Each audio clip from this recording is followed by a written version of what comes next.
Ah, oh, le vieux père Nabino, l'homme Cincinnati, Yemoko Wana. Toko Sinandinga Mukete, beau s'abonner à la chaîne encore. Toko Monsieur Ebele. Vraiment, un plaisir à toi. Vous avez la bino, vous avez s'abonner, vous avez partagé ma vidéo. Et ça, ça plaisir. Bon, Toko Monsieur Ebele, tout ça va siger à Ronobera. C'est un bino déjà qui.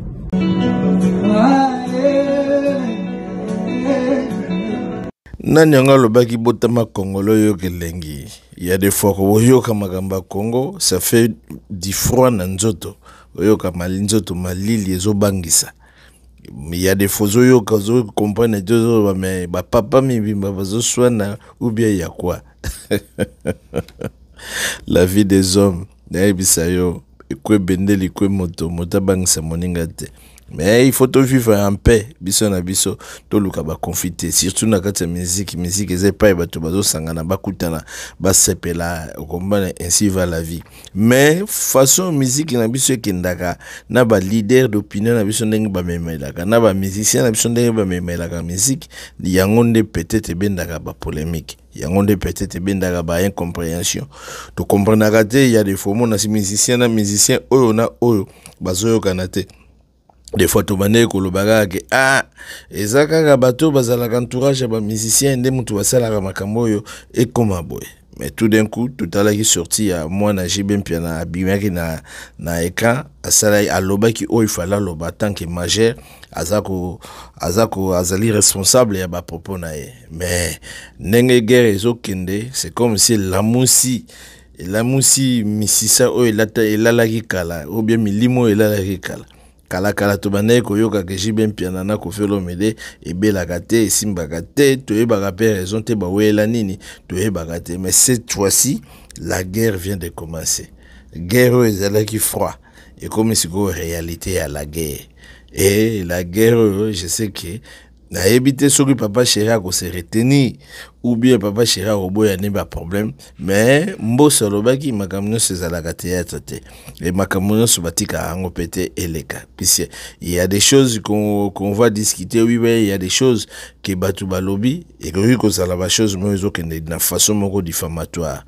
Alors ce que bazo sala diffamation pas inayo au fur et à mesure diffamation koleka et comme aloko la vérité moko boye et ko fanda pour le kuta ce que leki mingi et comme aloko la vérité et joaga forme ya malobo batu bazoloba. C'est-à-dire il y a quoi na éviter ba propos oyo sokoko azako tenir et pas ya jibe piana to lo bango za ba propos diffamatoire ou bien ça dit confirmation ya mlari oto yokaka ou bien za nini na éviter na otuna nano ndekonanga ya avocat qu'est-ce que la diffamation? La diffamation se produit lorsque quelqu'un fait des déclarations fausses qui portent atteinte à la réputation d'une autre personne, les exposant ainsi à un préjudice. Pour qu'une déclaration soit considérée comme diffamatoire, elle doit généralement être fausse, préjudiciable et publiée à un tiers. Tout bofandi déjà na bamboka poto en plus la langue française et la langue na bisote donc il faut qu'on explique kaka na ba ndenge to pesa moi exemple pour ba te bele ba comprendre diffamation ezandengene na ozwa par exemple ya pasteur Kasongo azoba la basi yona ya mike ba chéri na ye ba mama ba na ye azana bango par 11 père azali polygame. To juste go na côté moko Denis Lesi aza polygame te. To ye to lobi na papa Kasi par exemple ke papa Kasi yo za di polygame. Papa Kasi botalier bako funde ko ba prouver que papa Kasi effectivement aza polygame po aza na basi belé. Pe okuko prouver. Mais ce que j'ai même déclaration aucun nango par exemple pas Denis Lesi ou bien pas Moïse Mbiye. Ou bien Moïse Mbiye que yo zali polygame. Aussi longtemps Moïse Mbiye aza polygame te ozani na façon ya ko prouver yango te na tawana Moïse Mbiye a eu ko porter yo plainte alobaki ozo sala osalenga déclaration moko ezali diffamatoire pardon o ezali ko kende nanger ya réputation na ngai esika wana soki ye Moïse Mbi amoni ke akoki koporter yo plainte pour ozala dédommager na ba déclaration au sali vis-à-vis ya réputation na ye. Bon, awa tozali pe na bazuzi te ndenge kaka tolobaka tozopesa explication pour bande que bele bo comprendre. Je sais que vous en avez train boza ba bozo ke na tonga lelo ke nzela musala ezaka toujours elengi koyoka elom si signature les vieux pères na bino ma solo eza tellement minene sokoko a touché ba bordir te mais a pikoli ba bordi pour na Jibe Mpiana, donc a déshabiller Jibe Mpiana na ndenge moko ozana idée te, donc ba fanatiko balinga Jibe Mpiana baza na droit ya kosilika mais toboni ke bana wenge pe tellement wenge pe panzana bana pe ba Jibe bata wenge pe bakola kola to ebite soki Jibe Mpiana pe azana batu oyo bakoki kobundela ndenge babane kobundela à l'époque. Bon, ezo pe sa pasi ba déclaration oyo sokoko apesi pour na Jibe Mpiana nga na moni sokoko akende nango na ndenge mosisu akende nango na ndenge mabe. Bon, tokoki ko encourager te za ba papa na na éviter le pourquoi sokoko a s'attaquer na Jibe Mpiana niveau oyo, même si Mosaka alobaki mais sokoko ko koma na point oyo comité.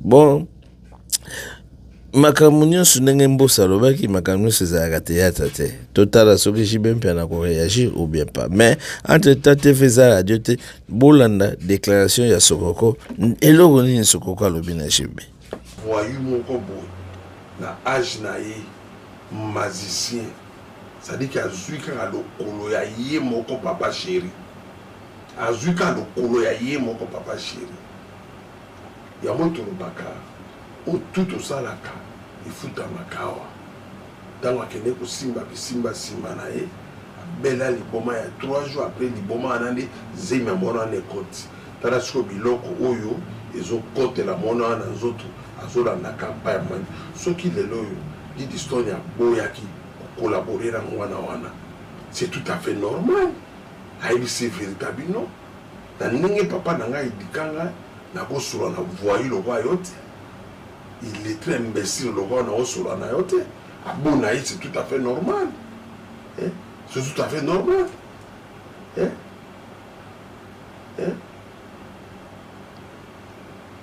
En tout cas, na pesi papa chéri na porte-parole mise en garde. Mise en garde. Moto na moto azalaka na ndenge ya kosala ba réaction na ye. Nga na koli na ngola, na koli na esprit moussous. Tant que guerrier. Merci à Laurent Sokoko. Un mot pour un concert à Ferrigola. On a concert à... Ah, c'est-à-dire Sokoko. Non, c'est qui mon cœur Bolimbisina, on s'est gâché bien Piana, mais ça fait pitié quoi.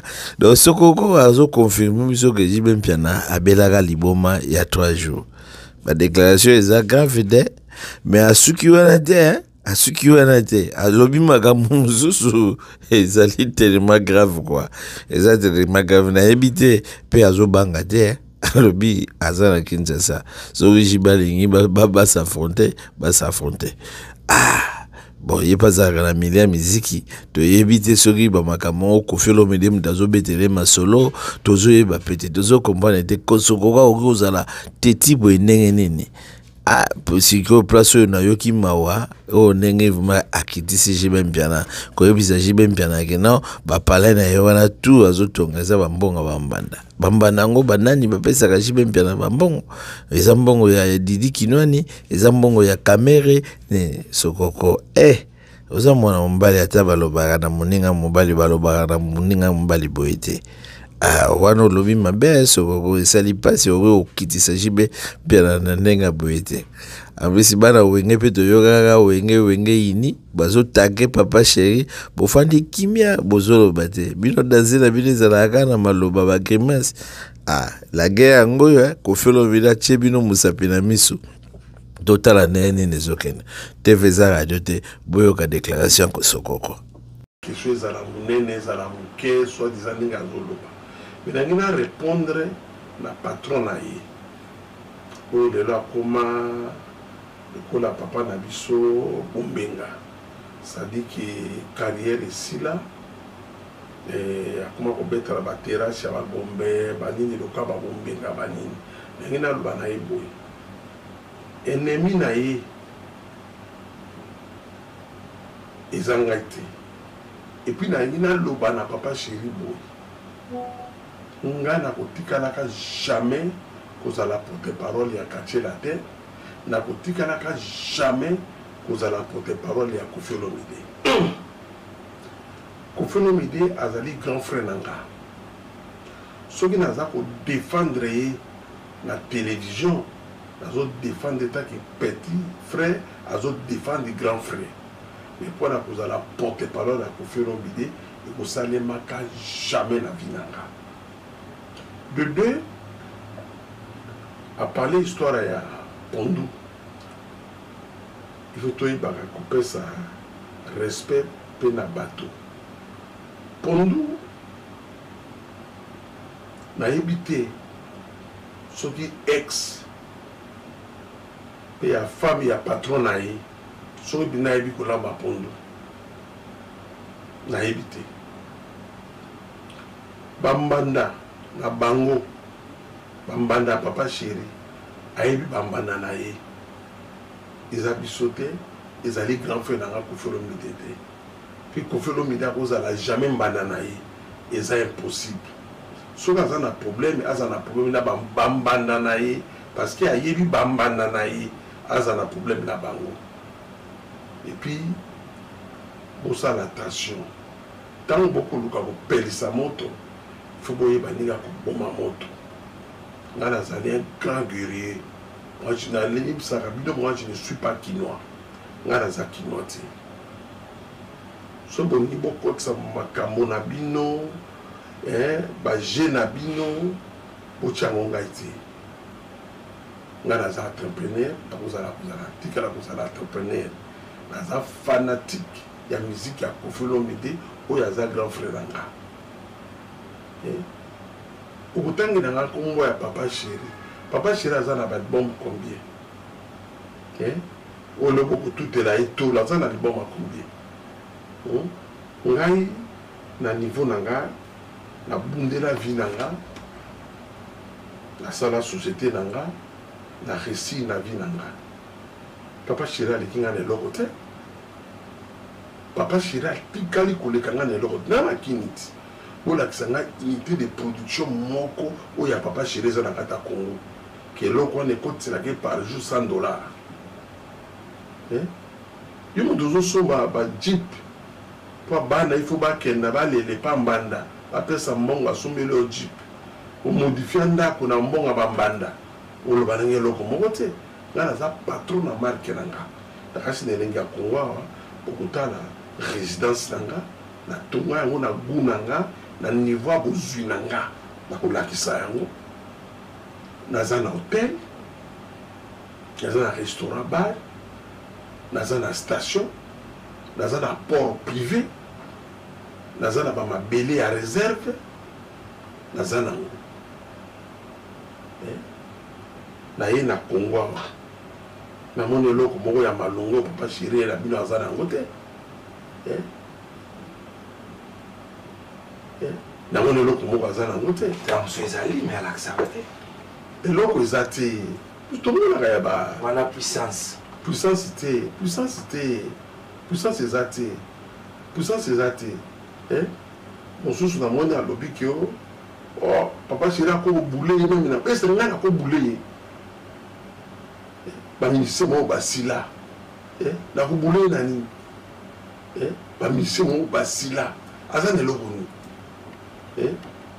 aza na eloko nini est-ce que ma propos ya porte-parole faut le mélanger président pour peut-être y écouter ayebi makambo te nauti koyebiso tout à l'heure awa nayebi rôle ya porte-parole akoleka na tvt aloba sans patron na ye atinda ye patron na ye atindaki ye yango nga nalobi ke papa chéri akoya na ye na musique mbongo mpe aza na yango te ndako batongela ye na tinsani na bambanda il faut apesa respect nga naza grand mécène pe naza patron na niveau nanga pour komona yango otikaka babiloko bakoteri banini babiloko moko bapambapamba tala lelo oyo esengo tomoni grand artiste na biso monene ya mboka na kombo ya Koffi Olomide couple na ye balandi titre nota match na Côte d'Ivoire